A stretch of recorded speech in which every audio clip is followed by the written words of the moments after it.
XRP Future Millionaire. It's Monday, July 31st, 2023 at 12:30 p.m. Eastern Standard Time. And this is pretty funny.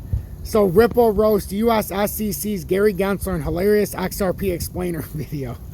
So I wanted to read through the article and then I'll show you the video. But this is pretty funny. Stuart Elderody is a part of this. But if you're a fan of XRP, if you hold XRP, or if you like Ripple, or you are been watching the Ripple XRP versus SEC, and you think Gary Gensler is out of bounds, or you think they're overreaching here, you will appreciate this. So, Ripple roast US SEC's Gary Gensler and hilarious XRP explainer video. So please make sure to hit that like button, and if you like my work, hit the subscribe button. It's always nice to keep it lighter sometimes. Ripple released what could be the first of many videos as part of the After Hours series on explaining XRP status, crypto news. In the aftermath of the historic summary judgment in the XRP lawsuit ruling, Ripple had upped the ante in its fight against the U.S. Securities and Exchange Commission, SEC. On Monday, Stuart Elderody, the chief legal officer at Ripple, released what could be the first of many videos as part of the After Hours series. The video is aimed at clearing the confusion about securities investment contracts and digital assets.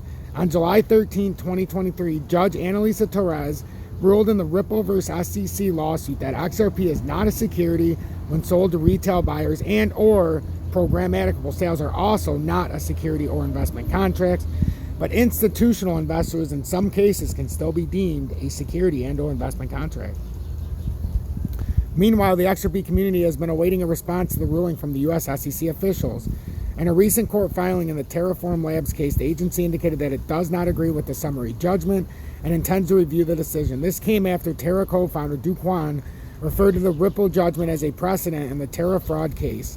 Elderody explained that the investment contracts involve a transacting with one party taking money from the other and promised to increase the investment value. He added that the U.S. SEC chair has been trying to confuse people by saying digital tokens in and of itself can be a digital asset security. Some Gary Gensler have been doing their best to confuse you for years because the SEC only has jurisdiction over securities and not otherwise. So welcome to the office After Hours with me. Let's clear up this confusion about securities, investment contracts, and digital assets. Stuart Elderody. So I wanna show everybody this real quickly, and then I'll release this. What do digital assets have to do with orange groves, barrels filled with whiskey, payphones? Who remembers those? And beavers? Well, it turns out a lot. None of those things, standing alone, are securities. But any one of them can be packaged into a contract for an investment that may be a security. Huh?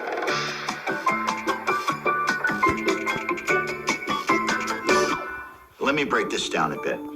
The law lists a bunch of things that are securities.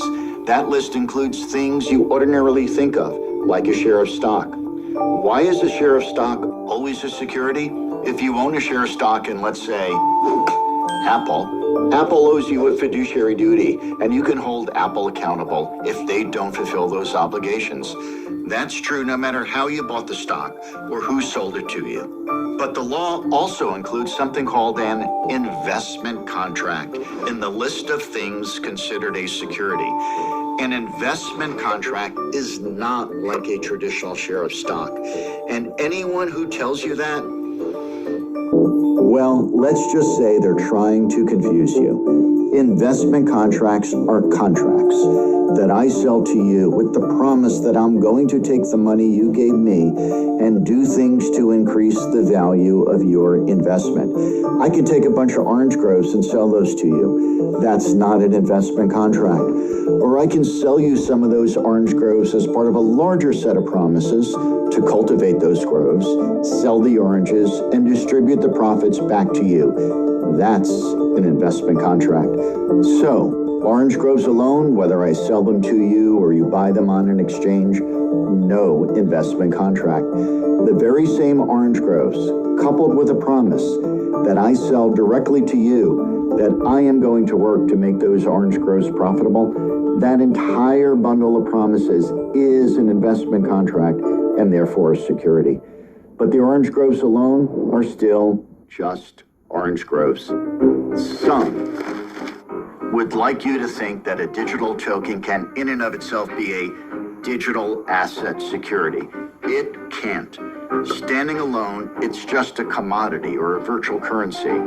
As a virtual currency, you may use it for a payment. As a commodity, you may trade it like gold or oil or pork bellies. Confused? Well, I don't blame you, because some have been doing their best to confuse you for years.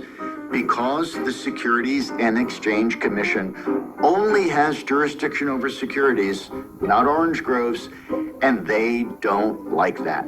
Like a hammer, they want everything to be a nail.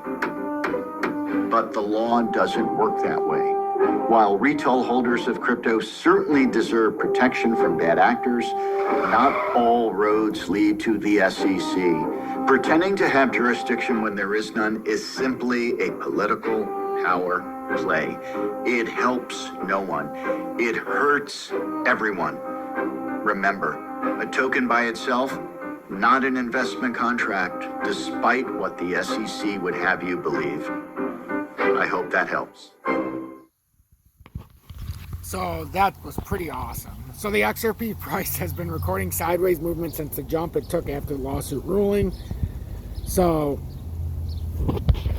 that is just up to date with Stuart Elderody, and it looks like Ripple, the gloves are off now. They're not holding back anymore, and this is going to be a fun ride to end 2023.